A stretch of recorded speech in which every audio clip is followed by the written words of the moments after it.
Matapos na ipakita sa akin kung paano pitasin, balatan at iproseso ang cashew nuts, ngayon naman ay papakita sa akin kung paano iproseso ang mga cashew fruits. Aminado kasi ang Department of Agriculture Palawan Research and Experiment Studies na dati ay halos 90% na bahagi ng cashew fruit ang nagiging food waste, kaya naman naging hamon sa kanila kung paano mapakinabangan ang mga ito. Inisip namin, itong cashew apple na to, which is 90% of the whole fruit, maraming products na po pwedeng magawa dyan. 90% of the cashew fruit yan.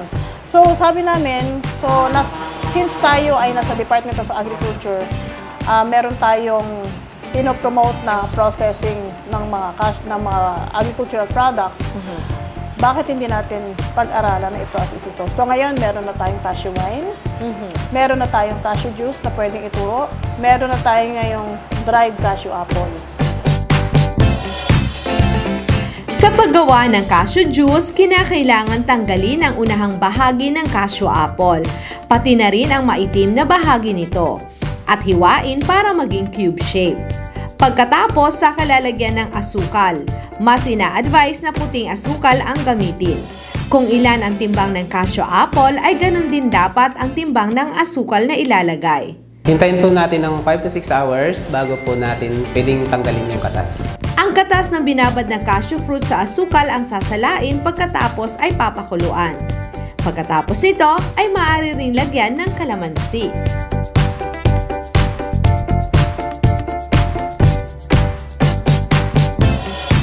Kayo pa rin po yung magde-decide kung anong gusto niyo yung asin.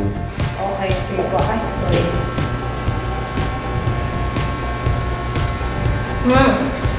Sakto na po? Opo, para sa akin. Okay na. Matapos ako turuan paano gawin ang cashew juice, ay tinuruan din ako kung paano naman gawin ang cashew wine. Kagaya ng paggawa ng juice, but this time, hindi lang ito for 6 hours. Di ba, sir? Yes, po. So, maghahanap tayo ng isang malinis na container kung saan natin ilalagay siya for 21 days. 21 days. And then, ano pong pinaka-importante? Dapat po hinahalo po siya araw-araw.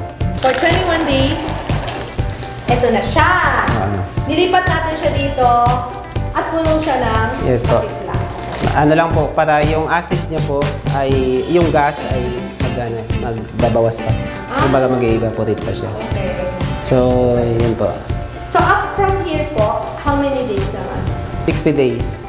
60 days? Yes po. So, that's... After 60 days po, may tinatawag po kami na ligasin po yung tawag doon.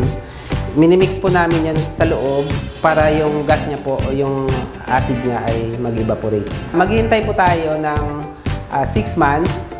After 6 months po ay lalagyan po natin siya ng white egg bago ipapakuluan natin. So, after po yun, ilalagay natin ulit sa container bago aging na po yung tawag doon. So, ipapatanda na natin. Pero yung process po na yun, mga ilang lang, pwede na tikman, pwede nang inumin.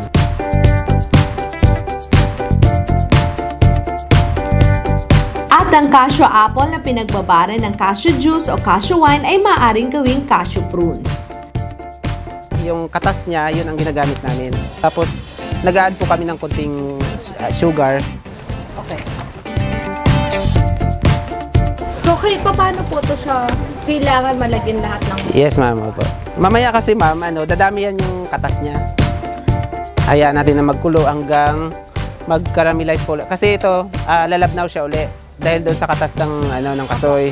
Pag lumapot siya uli, ibig sabihin okay na po siya. Pwede na nating tanggalin at ibilad. Mula rin sa mga buto ng kasoy ay nakadevelop na rin sila ng iba pang mga produkto kagaya ng banana cashew loaf o tinatawag nilang bansoy, cashew chocolates at marami pang iba. Sa ating mga tangays, ang Palawan Research Experiment Station, which is under the DA Mimaropa Region, ay iniimbitahan kayo na bisitahin yung aming Cashew Eco Park. Siguro in 2 months time, i-open namin ito para makita ninyo kung ano yung tinatawag na Cashew Eco Park, which is first in the Philippines. Kasi tayo lang talaga ang may kasuyan na ginawang park. So ito ay effort ng Department of Agriculture in collaboration with the University of the Philippines, Los Baños, through the assistance po ng High Value Commercial Crops. Ito pong Cashew Eco Park ay nagmaterialize. Marami pong salamat. So ngayon, alam na ninyo mga tangay kung paano iproseso ang kasoy na paborito ninyong pasalubong. Hasta sa marason mga tangay!